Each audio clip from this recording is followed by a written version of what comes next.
So, thinking about trick riding, Yeah. how do you get started? What do you do? Well, basically, contact us via our website. It's extremehorseriding.co.uk, and the Extreme Horse Riding Association website, or Independent Horse. And contact us. We have several training options. People come and they do either one-off day courses to 5-day courses. I actually have some clients who are due to be visiting from Russia and America to come and train with us, but they're doing slightly longer courses due to the commute.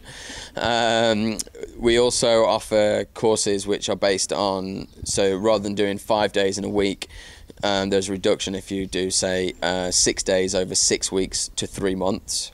So you do an individual day, like either once a week or once every 2 weeks, or you can come and just do individual lessons once a week, and that we do that on a monthly rota. So it kind of, how many you book within the month depends on how much you pay for your individual lesson. The more lessons you book, the less you pay, basically.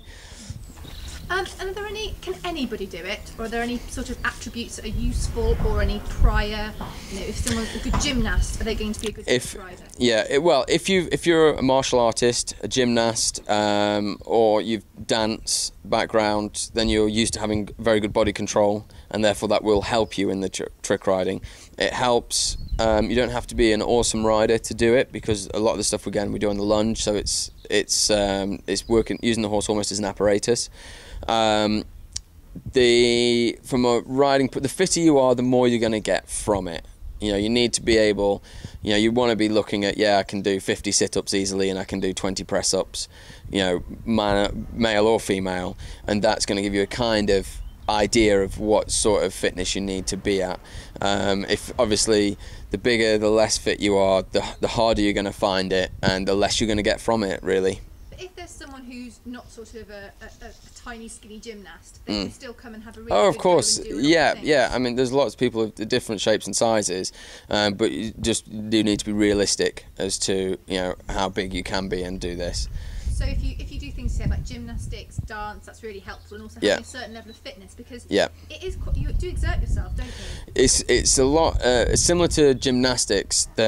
When you're holding the positions on the horse, you need what we call body tension. So you need to focus your energy through your muscles, and you need to be able to control your limbs, because the horse often shakes you around, or the motion of whichever gait you're in will try and move you, and to maintain a position so you're not heavy when you go into positions, to form body control when you go into position, to make yourself lighter on the horse, it is going to be a lot of help.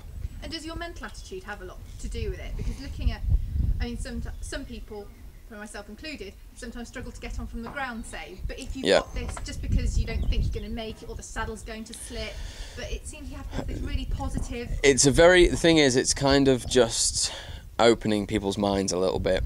Okay. A lot of people come and do the trick, when they come to do the trick riding in the vault, and I said, right, the first lesson, probably about 90% of my clients can jump onto the saddle from standing still into the saddle. But all of them go, there's no way I'm going to be able to do that. Okay. But it's breaking it down, explaining how and why it happens, where the energy is going, and all that sort of thing, means that they can then, I can start, actually this is possible, whereas most of the time they've been told things like this aren't possible. Yeah. But if for no other reason than you might scare the horse. Yeah. Whereas we've got trained horses, and the tuition is, no, we can do this. It helps people. Sometimes it helps people who have got a few confidence issues. Okay. They might not be totally happy with working when they're riding their horse, or nervous of their horse, things like that. And sometimes it can help. And I say, okay, well, depending on how far they go with it, it can help them once they've been, for want of a better word, once they've been galloping along, hanging off, picking up hats. The rest of the stuff doesn't seem so much of an issue. No. But it's easier to necessarily get them to that point. A student does have to do a lot of work to get to that point. Yeah. But it is possible.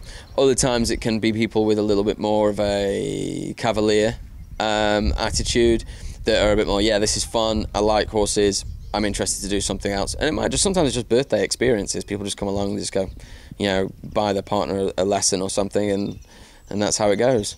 And is it something that if you come for some lessons and you have tuition and you have training, it's something you can do a bit of at home, or is it something you really need to do with a group? You need to do it with an instructor for a long time. Yeah. even as a trick rider, I wouldn't trick ride without a supervision. Okay. And I would have that supervision might not be as qualified as me, but they would be watching in case anything went wrong. The lessons, although they are safe, and we've never had an accident during a lesson, I know of people who have had accidents during lessons, and although it's all very jovial and it's all fun, you're still dealing with a horse, you're still dealing with gymnastics, and things can go wrong.